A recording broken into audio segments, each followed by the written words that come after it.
directa. Nos acompañan en la mesa doña Blanca de Santos Fernández.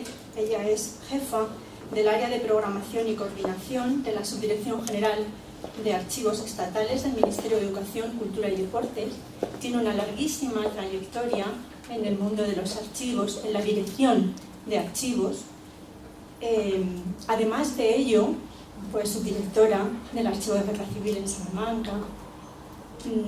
Lleva muchos años vinculada a la dirección de archivos estatales y sus publicaciones interesantísimas en el ámbito que nos ocupa.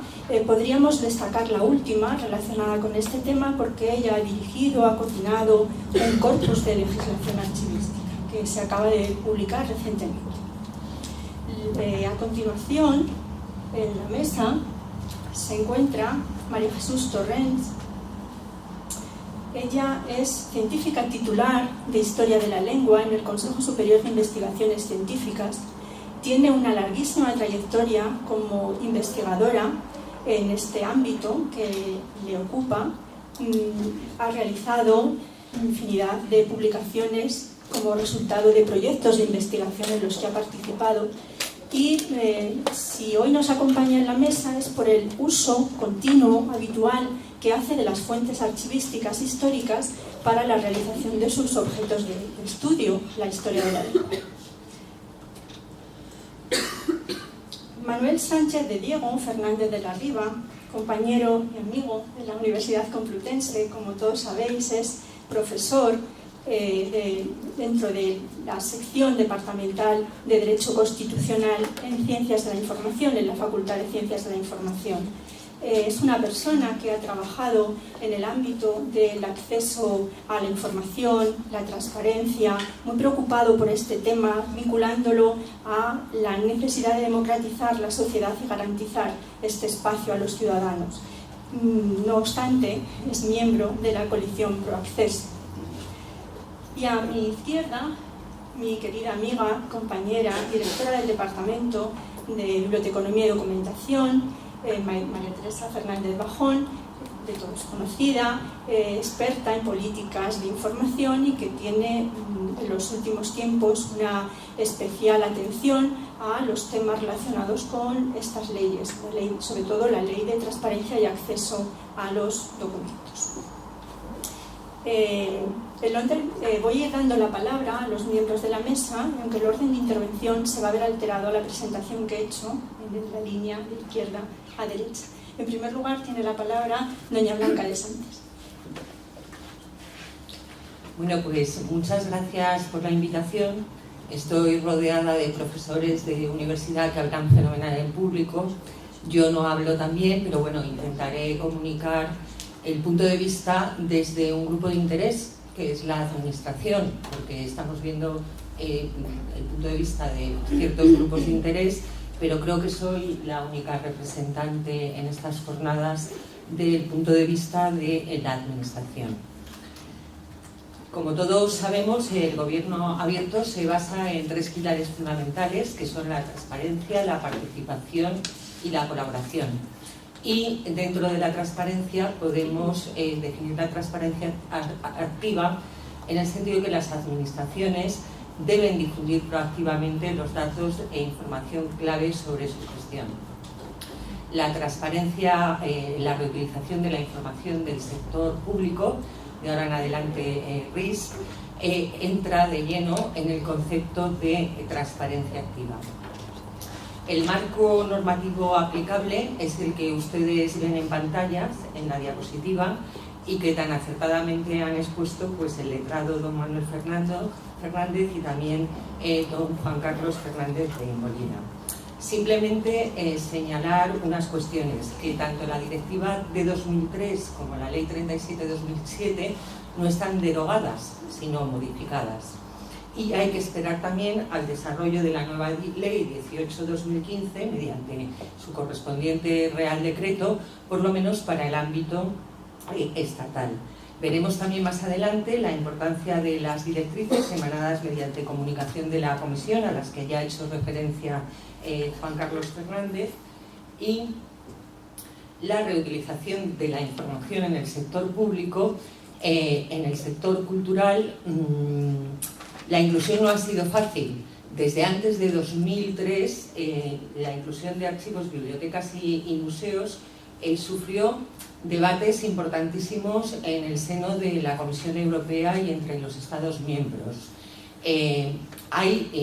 No nos podemos detener, pero hay informes muy interesantes en la Unión Europea sobre evaluación de impacto, sobre informes finales sobre el impacto en el sector cultural, haciendo estudios además de diferentes ámbitos culturales, como son las bibliotecas, los archivos, los museos, de tamaño mediano, de tamaño pequeño, de tamaño grande.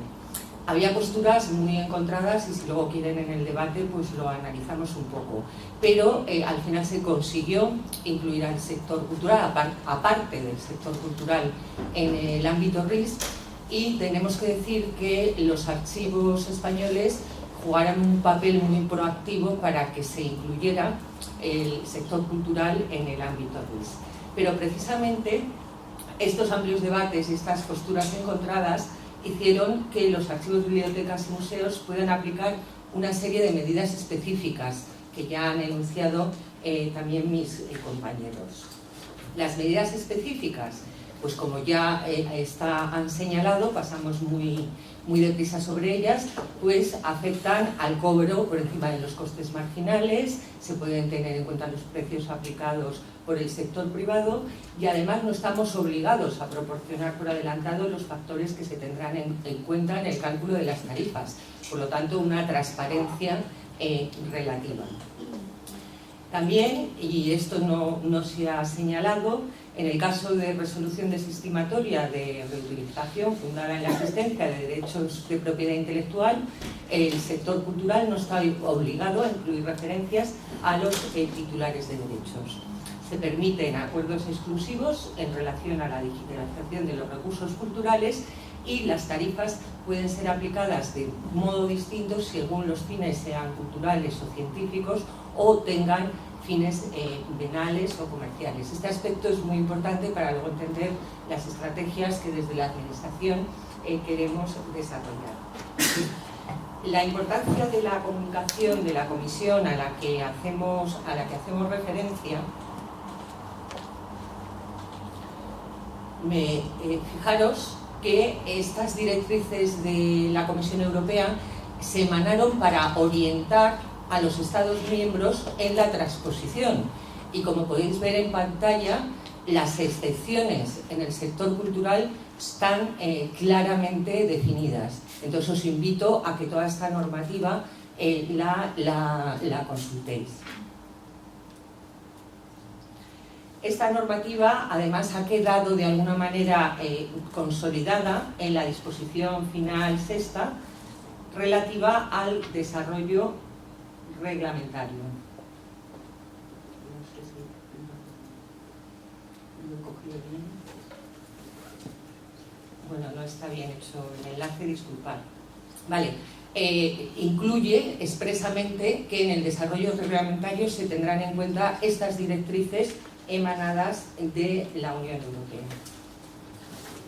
Otros aspectos relevantes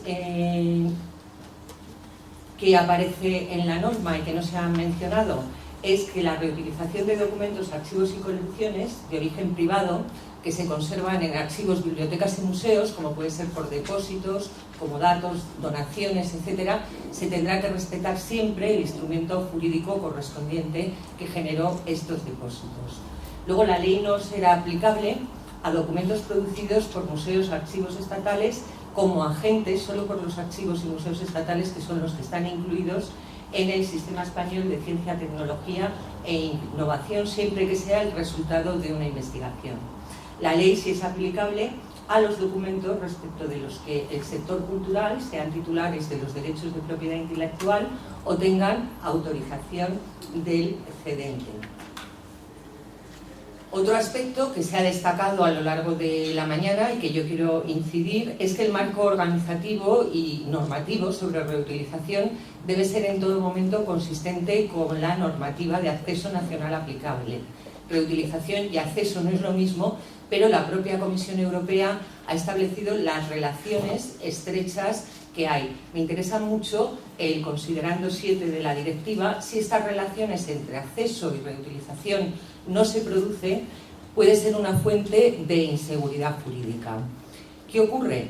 Que, como habéis señalado todos esta mañana, tenemos un derecho a acceso muy maduro desde el punto de vista democrático, muy fragmentado, y los problemas con los que nos enfrentamos en los archivos son enormes en relación sobre todo a 3 aspectos. Documentación clasificada o de secretos oficiales, que a veces lleva simplemente un sello de reserva. Nuestra legislación sobre secretos oficiales es preconstitucional. A mí me da mucha envidia, ¿no?, cuando veo a Estados Unidos que desclasifica masivamente documentos. Nosotros tenemos clasificados documentos de la guerra de Cuba. O sea, es absolutamente asombroso. ¿Qué otros límites tenemos? Pues se ha mencionado también esta mañana, límites sobre derechos de propiedad intelectual, una ley de propiedad intelectual que necesita ser reformada, ser adecuada a los nuevos tiempos, porque se ha ido de alguna manera modificando y es una ley un poco Frankenstein. Y la protección de datos de carácter personal. La Agencia Española de Protección de Datos es cada vez como más invasiva en la restricción del acceso a los datos de carácter personal. Nosotros debatimos con ellos, luchamos para que el acceso a los datos personales, por lo menos con fines históricos, científicos y culturales, sea posible, pero cada vez ponen más pegas y cada vez el ciudadano pone también, crea problemas y eleva protestas cuando ve sus datos personales o de sus padres o de sus hermanos pues colgados de alguna manera en la red. Pero de todas maneras esta consistencia entre el marco normativo relativo a reutilización y acceso sí que nos da unas orientaciones a la administración para ver que no podemos de alguna manera poner a disposición de los ciudadanos y las empresas.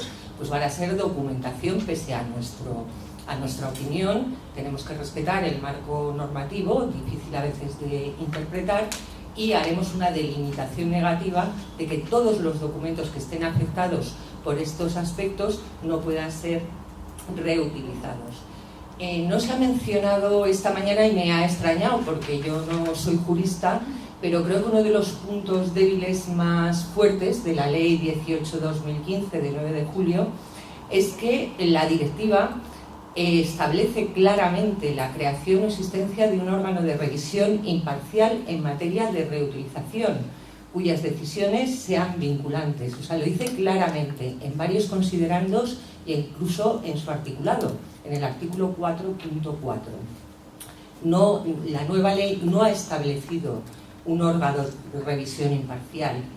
No sé si tenemos que esperar al desarrollo normativo del Real Decreto, pero lo que yo, tengo claro, sin ser jurista, es que la Secretaría de Estado de Telecomunicaciones y Sociedad de la Información no es un órgano de revisión imparcial. Con lo cual, en los problemas que surjan sobre reutilización, el ciudadano tendrá que acudir a los tribunales. El aspecto de acceso, por lo tanto, en archivos es especialmente complejo. Pero no vamos a ser solamente negativos. O sea, nosotros tenemos clarísimo que la reutilización de la información del sector público es beneficioso para ciudadanos, empresas. Estamos muy cercanas a las industrias creativas y culturales, empresas infomediarias y administraciones públicas, porque es una manera de acercarnos también a la ciudadanía. Pero se tiene que crear poco a poco una cultura administrativa, ya que la reutilización no debe ser vista como un enfrentamiento, sino como un mecanismo de colaboración entre el sector público y el privado. La ley establece una serie de modalidades de reutilización que ustedes ven en pantalla. Voy a fijarme en alguna de ellas, por ejemplo, la reutilización con condiciones específicas y previa solicitud. Es la modalidad que se ha estado utilizando en los archivos estatales desde hace ya muchísimos años sin estar incluidos en el ámbito RIS. Y esto pues mediante convenios tipo, licencias normalizadas, muy ágiles de tramitar, y convenios específicos cuando la colaboración es más compleja o abarca un número importante de documentos o registros. Normalmente entonces se pide una contraprestación, pues como que se cite la fuente o como que el producto se entregue a las bibliotecas de los archivos para que otros ciudadanos investigadores puedan de alguna manera acceder a esa información. Las características que deben tener son las que ustedes también ven en pantalla. En cuanto a los acuerdos exclusivos, que también los profesores de por la mañana han mencionado algo, deben tener las características que también ven en la diapositiva. Desde mi humilde punto de vista, deben ser evitados. Yo soy mucho más favorable al patrocinio o al mecenazgo. Lamentablemente no hemos conseguido articular una buena ley de mecenazgo. De hecho, en los archivos estatales no se ha suscrito hasta el momento ningún acuerdo exclusivo. Sí conocemos acuerdos exclusivos en el ámbito de las bibliotecas y está ampliamente extendido en el mundo anglosajón y en muchos países de la Unión Europea. Por ejemplo, el programa LIA de los Archivos Nacionales Británicos es un programa que vincula la administración con las empresas y la empresa beneficiaria proporciona a los archivos al final pues las imágenes. Pero fijaros, proporciona las imágenes digitalizadas que ha estado rentabilizando durante 10 años, pero no los metadatos que acompañan a esos ficheros. Por lo tanto, cuando estuvimos participando en la elaboración del anteproyecto de ley, el Ministerio insistió activamente para que, si se producen acuerdos exclusivos, se reclame a la otra parte una copia de los recursos culturales de alta calidad en cuanto a formato, resolución, gama de colores y, lo que es más importante, con sus metadatos y requisitos técnicos de digitalización establecido tanto en normas nacionales como internacionales. Y eso, que no viene en la directiva, sí está incluido en nuestra ley. ¿Qué ocurre? Que también debemos fijarnos, y esta mañana no se ha hablado nada, en la normativa sobre administración electrónica. La puesta a disposición de la información debe ser consistente también con la normativa sobre administración electrónica. Y más concretamente, a la hora de poner a disposición, nos tenemos que fijar en la norma técnica de interoperabilidad, que está dentro del Esquema Nacional de Interoperabilidad, relativa a la reutilización de recursos de información y su vía de aplicación. De todas maneras, cualquier estrategia RIS comprende estos tres aspectos esenciales. Son datos, que para una administración deben ser el conjunto de datos estratégicos, una web y medidas de soporte. En cuanto a los datos y la web, nosotros en realidad tenemos puesto a disposición de los ciudadanos un volumen importantísimo de información. Además, todas estas plataformas están en la página web de datos.gov.es. Fijaros el volumen, ¿no? El Censo Guía de Archivos de España e Iberoamérica, 36.636 registros de centro en toda España. Pero el portal de archivos españoles tiene casi 44 millones de imágenes puestas a disposición de los ciudadanos. También tenemos el catálogo colectivo de la red de bibliotecas de archivos estatales, guías de fuentes documentales de archivo que desde mi punto de vista técnicamente son peores, y en nuestra página web pues tenemos exposiciones virtuales y otros recursos profesionales a disposición del ciudadano. Nosotros, por ejemplo, hicimos un seguimiento de las exposiciones virtuales que teníamos y han sido reutilizadas por profesores de instituto para, de alguna manera, iluminar bueno, pues sus clases pues con el sello medieval, la aventura humana del Mediterráneo, etcétera, y nosotros estamos encantados de que eso se haga. Pero ¿qué ocurre? Que normalmente la puesta a disposición de nuestra información en las plataformas mencionadas ha tenido como objeto fundamental aportar contenidos de calidad sobre los centros, fondos y colecciones de nuestra responsabilidad para el uso de los ciudadanos, y siempre, normalmente, con fines de investigación, científicos y también pedagógicos. Recordemos que también hemos hablado de unas medidas de soporte. Ahora, al tener que integrar todas las estrategias RIS en los procedimientos de nuestra administración, estamos centrándonos en dos aspectos fundamentales, que son los dos primeros puntos que ustedes ven en pantalla. Primero es capacitar y orientar mediante charlas de sensibilización y acciones de formación a las personas que nos vamos a tener que encargar de asumir estas estrategias RISC en nuestras organizaciones. Pero también, importantísimo, elaborar guías, manuales, buenas prácticas, mapas de proceso, con el fin de articular la relación un poco con el ciudadano. Y todo esto con retos muy importantes. Por ejemplo, hemos hablado que pues, los comodatos, depósitos, compras, hay que respetar los instrumentos jurídicos. Pues todos los instrumentos jurídicos de nueva creación deberán incorporar una negociación con los titulares en cuanto si se va a poder reutilizar la información o no.